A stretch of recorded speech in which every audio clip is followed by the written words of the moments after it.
Hello दोस्तों, मैं पारुल पाल आपका स्वागत करती हूँ कहानी स्टूडियो के यूट्यूब चैनल में।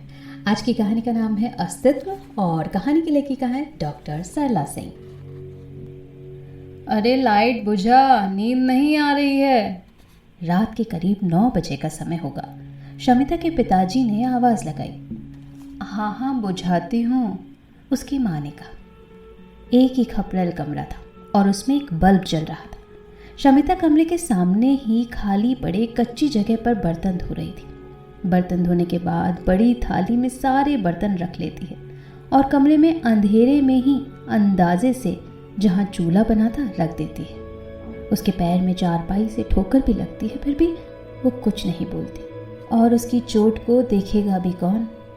कारण चार बहनों का होना। माँ और पिता को तो प्राय बेटे से ही प्यार होता है। दादा दादी की मृत्यु के साथ ही मानो उसकी महत्वाकांक्षाओं ने भी दम तोड़ दिया। हमेशा खुश रहने वाली शमिता मौन सी हो गई थी। कभी बहुत अच्छी कॉलोनी में रहने वाली वो माँ पिता के साथ किराए के खपरेल में, वो भी शहर में रहने को पाती थी। घर से बाहर निकलकर पानी भरना, कपड़े धोना, बर्तन धोना जैसे काम उसने देखा ही न था। सारा काम घर के अंदर ही होता है। यहाँ नहाने से लेकर कपड़ा धोना, पानी भरना, बर्तन धोना, सभी काम सारे किराएदारों के साथ करना पड़ता था। उसे ये सब बहुत अजीब लगता था। सुबह काम का जो सिलसिला चालू होता वो जैसे खत्म ही ना होता। अरे स्कूल नहीं चलना है क्या?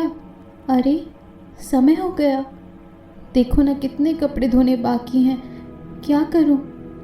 उसकी आंखों में मजबूरी के आंसू झलक आए। प्राय रोज ही यही होता। माँ बीमार होती या गांव चली जाती, सारे काम का बोझ उस पर ही आ जाता। पढ़ाई करने के लिए वो तड़प सी जाती थी। हफ्ते में 1-2 दिन ही वो स्कूल जा पाती थी। जब स्कूल जाती तो पूरे हफ्ते का अधूरा काम दोपहर के समय पूरा करने की कोशिश करती थी। कभी कभी लड़कियां कॉपी देती, कभी मना कर देती। तुम्हारी हमेशा की आदत है, स्कूल क्यों नहीं आती हो? शमिता केवल चुपचाप सुनती रहती, जवाब तक नहीं दे पाती थी। आखिर क्या बताए? अगर पिता गरीब होते तब भी बर्दाश्त किया जा सकता था, पर पिता की अच्छी पोस्ट होते हुए भी उन्होंने रहन सहन और शिक्षा पर कभी भी ध्यान नहीं दिया। शमिता की माँ को भी बस घर के काम होने से मतलब था। वो पढ़े या ना पढ़े, उन पर कोई फर्क ही नहीं पड़ता था।